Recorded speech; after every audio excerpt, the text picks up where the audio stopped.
the time has come, the walrus said.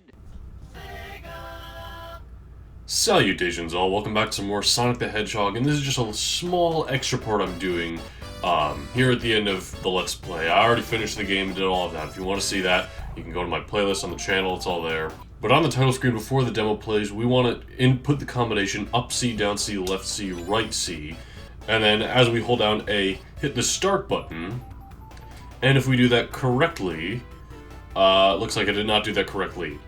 Shoot.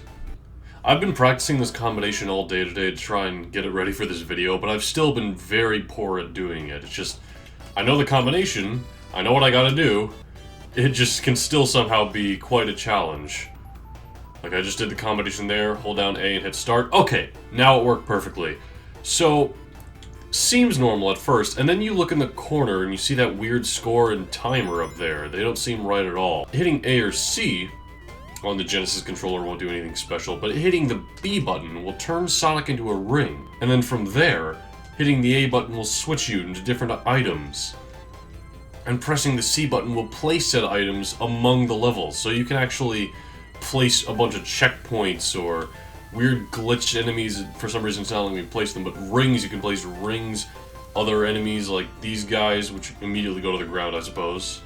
And it is indicative of what level you're in. So right now, because we're in Green Hill Zone, we have the fish and all these enemies, we have the motobugs, and we have these like checkered brown bits.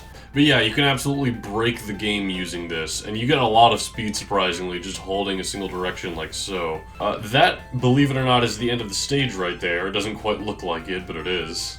But let's actually here, at the very end of the stage, place a ton of rings, which as you'll see is doing some weird stuff with the time limit. I don't know if it's possible to get a timeout from this. There is a timeout function in the game, which I don't think I ever had the chance to show off or to utilize at all, just because it takes 10 minutes to time out, and that is a lot of time. Like, most stages don't take that long. But as you see, we just saw the special ring spawn, which is something you don't get to see all the time. This is what's known as debug mode, by the way. And yeah, the score here is very odd looking. And it also goes on a little while, in case you didn't notice. They also spelled score with a 2 over 2 instead of an E. Never seen that one before. Now, the bonus stage is really easy in that you can just turn into an item and then go to the Chaos Emerald and then change back. In fact, can we actually spawn a Chaos Emerald, I wonder?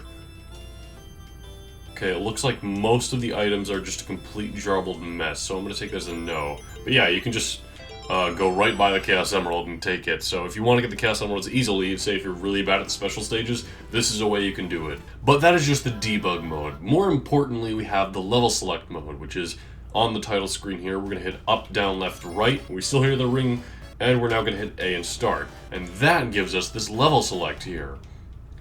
You know, something I mentioned way earlier in the Let's Play was that Marble Zone was not always intended to be Act 2, which is why it's kind of difficult for an Act 2, and the reason it was put at Act 2 was so that it could be kind of a change of pace from Green Hill Zone's fast hills. Perhaps this was actually the original level order that was intended. It still ends with Scrap Brain Zone, and it does have Spring Yard Zone, which is a bit more industrial than the previous zones, being a bit later on as well. Although I have to say, if the second zone of the game was Labyrinth Zone, I don't think anyone would play this. I also don't have any sort of clue or evidence that this is the actual level order that was intended. It may not be at all, but it's just kind of odd how the level select screen looks like this, period. We also have Final Zone we can go to here, as well as the special stage. This just takes us to the first special stage and then immediately to Green Hill Zone 1, so, I mean, if you really want an extra go at the special stages, that's one way of doing it. We also have the sound select here, which you just hit start on each of these. Or sorry, is it A? B? It's none of the buttons, apparently. I guess this sound 80 is nothing, but alright. Yeah, we got different music tracks here, lots of great ones. Which brings me to another topic, and that is that this game originally had a complete screen for the sound demo or the music test. And it actually featured a band, like a Sonic the Hedgehog band that featured a bunch of different characters, including Vector the Crocodile, who would eventually become a main series character in games like Knuckles Chaotix and Sonic Heroes. That's a neat piece of trivia, and there is early artwork of him among the rest of the Sonic the Hedgehog band. Also, and I'm just learning about this now, but these guys were also supposed to be included in a game called Sega Sonic Bros, an unreleased puzzle game, and here's a picture of them in that game. And actually, why don't we just jump into Final Zone right quick? and beat the game. And this time we're going to have no Chaos Emeralds. And, we'll also let Robotnik get away at the end, just cause. So, this will be a demonstration of what it's like to see the bad ending of the game, even though it doesn't really make any sort of difference. Now, I debated for this extra part going through a bit of the Sonic the Hedgehog 8-bit version on the Master System and the Game Gear. And part of the reason I debated doing this is because I did it for a game like Pokemon, where I went through Pokemon Yellow in my extra part of the Pokemon Generation 1 playthrough. I don't plan on doing a full playthrough of that game, but unlike Pokemon Yellow, I think the 8-bit version of this game is very different in a lot of ways that make me want to do its own Let's Play. Now, I don't plan on doing it in exact order.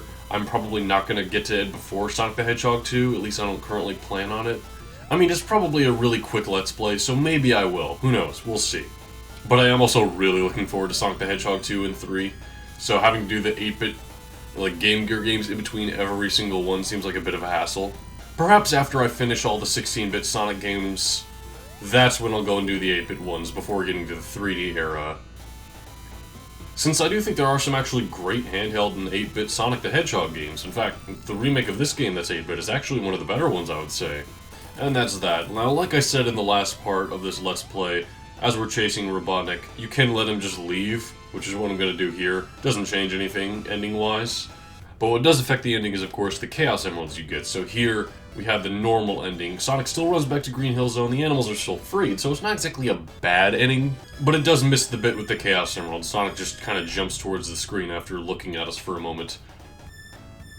And here at the end of the credits, we can clearly see, as I said before, Robotnik is juggling those there Chaos Emeralds, showing off that we didn't get the best ending possible. We didn't do all the game had to offer. Anyways, guys, thanks for taking a look at my little extra part here. I just wanted to kind of show off the level select as well as the debug mode, and talk a bit more about the game's early stages and some of the cut concepts. Thank you so much for watching the Let's Play as a whole. Have yourself a very good day.